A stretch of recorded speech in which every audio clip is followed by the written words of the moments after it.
अगर आपका नाम मेरिट लिस्ट में नहीं आया है तो एडमिशन कैसे लें डिफरेंट कोर्सेज और डिफरेंट कॉलेजेस में। दूसरा, क्या हम वापस से फॉर्म अप्लाई कर सकते हैं उस कॉलेज में या यूनिवर्सिटी की जो वेबसाइट है डिजिटल, उसमें क्या हम वापस से फॉर्म फिल कर सकते हैं।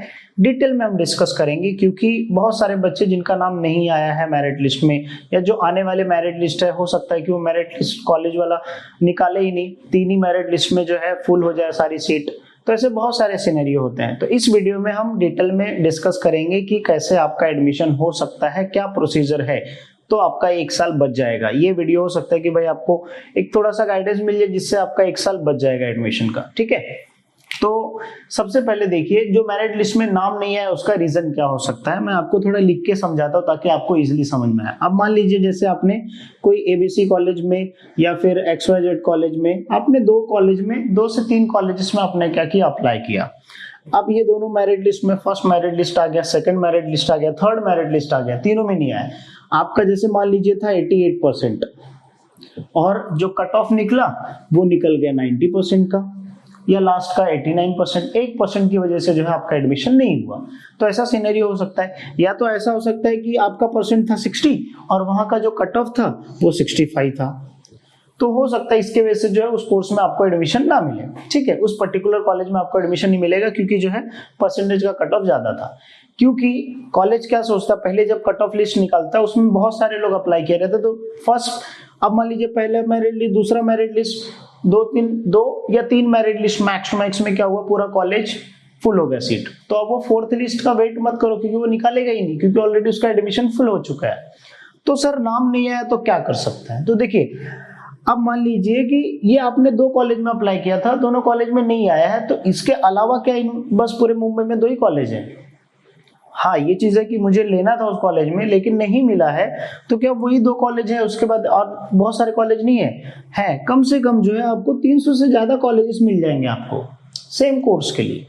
तो आपको ये करना है कि अब जितने भी 300 में एग्जांपल दे रहे हैं, बहुत सारे कॉलेज हैं मुंबई यूनिवर्सिटी में। ठीक है, मुंबई यूनिवर्सिटी की वेबसाइट पे जाके आप चेक भी कर सकते हैं।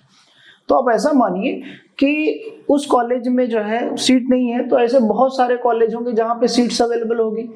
तो आप उस केस में क्या कर सकते हो कि कॉलेज को आपको ढूंढना है, और ढूंढना मतलब इन द सेंस आप अपने एरिया लोकेशन के हिसाब से 5 कॉलेज सेलेक्ट कीजिए, उस 5 कॉलेज में जाइए और वहां पे इंक्वायरी कीजिए कि मुझे बीकॉम में लेना है या मुझे बैफ में लेना है या बीएफएम में लेना है, जो भी कोर्सेस आप वहां पे इंक्वायरी कीजिए।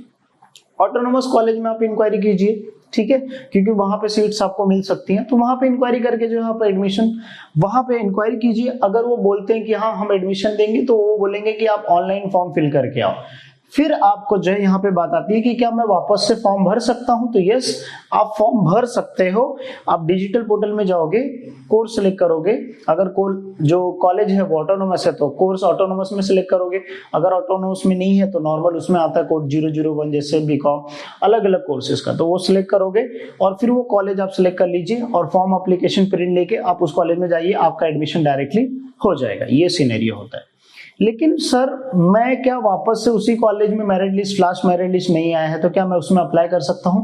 तो देखो, अगर आपने जैसे मान लीजिए आरजे कॉलेज में अप्लाई किया है या मुलुंड कॉलेज ऑफ कॉमर्स में अप्लाई किया है या फिर जो है आपने सीएम कॉलेज में अप्लाई किया है, जयहिंद कॉलेज, बुद्धा, रोहिया, ऐसे बहुत सारे कॉलेजेस हैं, खालसा कॉलेज आपने अप्लाई किया है, लेकिन उसमें कट ऑफ सिर्फ 2% का इशू है। जैसे मान लीजिए आपका 80% है, उन्होंने लास्ट कट ऑफ 90% रखा है, तो 2% की वजह से आ सकता है क्या, तो देखो वो चांसेस है।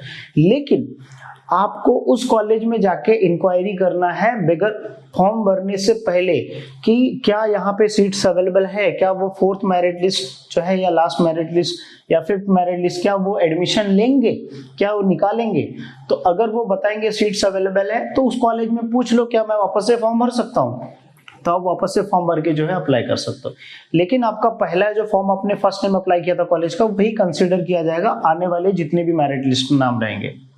ठीक है, तो आपको वापस से अप्लाई करने की जरूरत नहीं है। लेकिन आप कब अप्लाई करोगे, जब आप उस कॉलेज में एडमिशन लेना चाहते हो, वहां पे सीट्स अवेलेबल और डायरेक्टली जो है अगर आपको एडमिशन वो लेने के लिए बोल रहे हैं। काफी टाइम क्या होता है कि आपने बैफ में भरा है, बैफ में नहीं मिला तो आप वो बोल रहे हैं कि बीकॉम में ले लो, तो आप बीकॉम का वापस से आपको फॉर्म भर के यूनिवर्सिटी डिजिटल पोर्टल के यूनिवर्सिटी पे अप्लाई करके फिर उस कॉलेज में सबमिट करना होगा।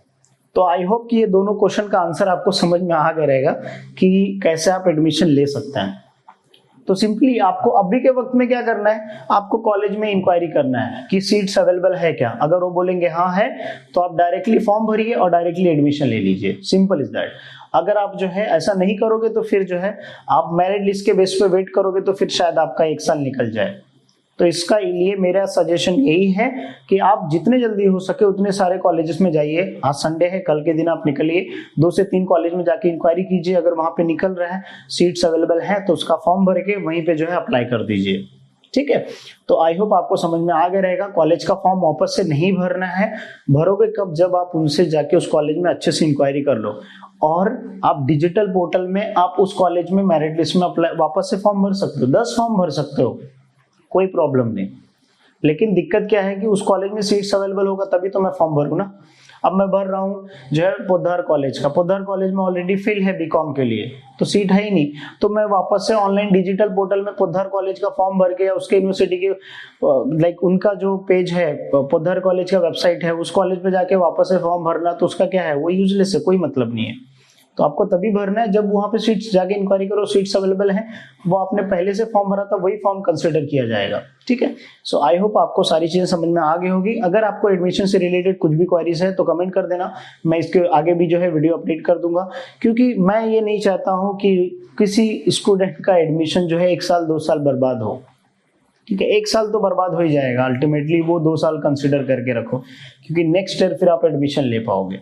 ठीक है, और लास्ट ऑप्शन ये है कि भाई आप डिस्टेंस में भी ले सकते हो, उसके लिए भी मैं अपडेट कर दूंगा अगर आगे चल के वीडियो, जब एडमिशन प्रोसेस बंद हो जाएगा। तो अभी तो जो है 26 तक है, कितने तक, 26 जुलाई तक जो है एडमिशन प्रोसेस होगा।